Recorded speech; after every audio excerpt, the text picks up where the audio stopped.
Washington, D.C. is depressing, but it's also very beautiful at the same time. And I'm gonna show you guys why.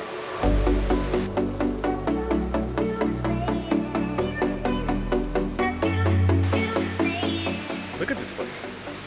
It's like, I feel like I'm in a whole nother country sometimes. You know, if you really search hard enough, you can find some like little national treasures around here, and I think this is definitely one of them. And what's crazy is that it's really not that far away from where I work, so it does help with the depression to be able to kind of explore things out here and just be able to see how other people have expressed themselves throughout the dawn of time, basically. Doing some basic research and walking around and exploring here in the DC area. Okay, so before I get too deep into the topic of today, I just want to throw out that today is also supposed to be an eclipse day, which is also what I'm also making this video about. So today, basically around 2 or 3 o'clock, there's supposed to be like an eclipse going on where the moon is going to block out some of the sun. So I plan on trying to find a spot to get a little bit of that footage. But look at this. Right now I'm in the National Museum of Architecture, but I wanted to talk about the fact that lately I've been talking about what it's like to be living here in DC. There's a lot of different things I could touch on. I know a lot of you have been saying that all I talk about is the weather, which the weather is a big factor, but it's not the only reason why Washington, D.C. can be depressing. DC is depressing, but it's very beautiful. You don't have to be depressed in DC. It's one of those places that if you don't do anything about it, then of course you'll probably be depressed. But if you want to not be depressed, you can find things to do. It's just that it's almost like they're kind of hidden, and you have to learn to kind of be somewhat of like a little bit of an explorer in order to be able to find the best out of DC. And one of those things is really dope visuals like museums and stuff like that. Now, like me, I've never really been into visiting museums, but now I'm starting to kind of get into it because it kind of just makes sense. And with a place that offers so many free museums that are national size museums, you definitely got to check those out. Another thing people seem to be talking about a lot in the comments is what it's like to be dating, or the dating scene out here in Washington, D.C.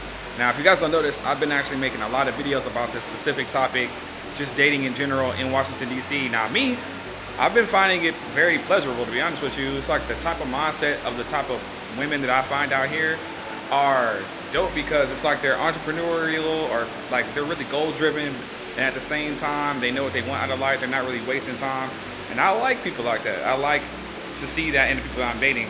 A lot of times, you know, in Houston, which is where I'm from, people were like dating as like a step up in life. They wanted to find someone that could kind of just pretty much deliver them or give them a whole new life, or sponsor just a whole new life for them, just off of the strength of, oh, I'm attracted to you, and that wasn't really that cool.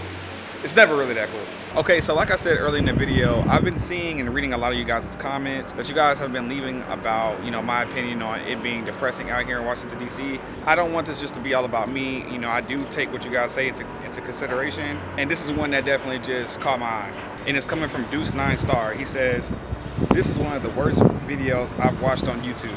Just being candid, you had no substance other than the weather. You said nothing about the people, the nightlife, the restaurants, the traffic, public transportation, cost of living.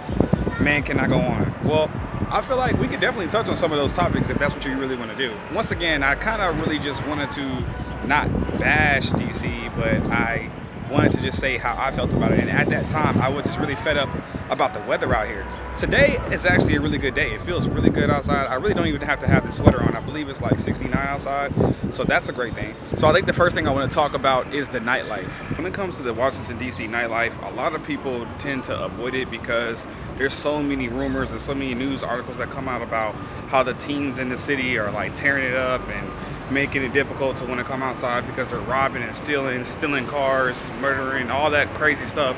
A bunch of crime basically is what people are saying has taken over Washington, D.C.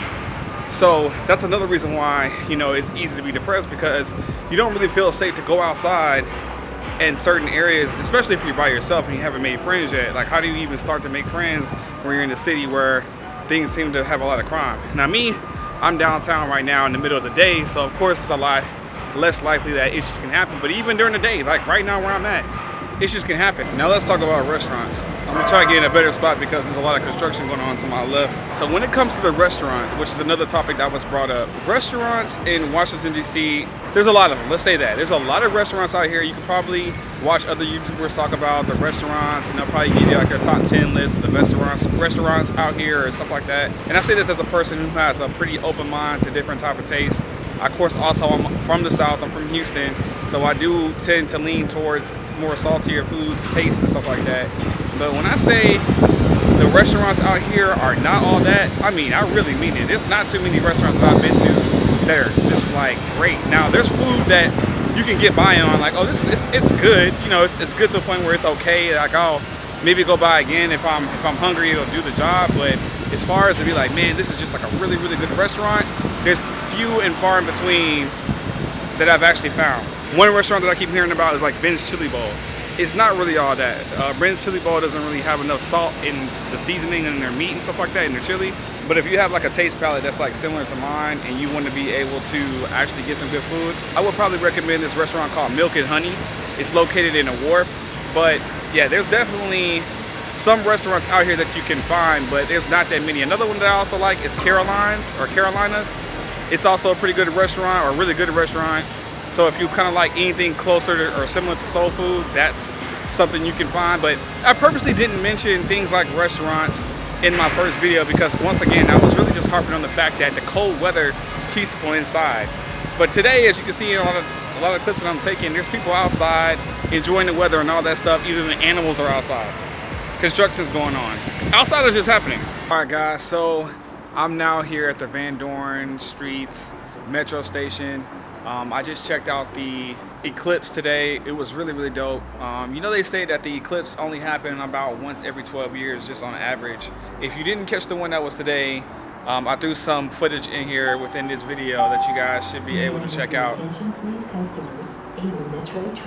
But anyway, speaking of the transportation when it comes to Washington, D.C., transportation is kind of a big deal because you can get things like trains, Ubers, and of course you can get your own transportation as far as driving. But I would say probably the best way to get around is the metro. You can get you a smart card, which will allow you to get on the metro. You can load money onto it and be able to ride. It's not so bad. The metros are actually pretty clean, by the way, so don't be afraid to ride them. But I just wanted to touch on that piece too as well, since people said I didn't touch on enough about what makes DC like a good or, you know, non-depressing or depressing place. DC, for the most part, is kind of a depressing place, but you just kind of got to find your thing that kind of helps you fight that situation. But it's also a beautiful place at the same time. And I say it's beautiful because for me, it gives me the opportunity to kind of like travel and explore and just see a whole new culture, a whole new way of things, a whole new way of life. The cold sucks, yes, but you know, that's why you get jackets. You know, you adapt.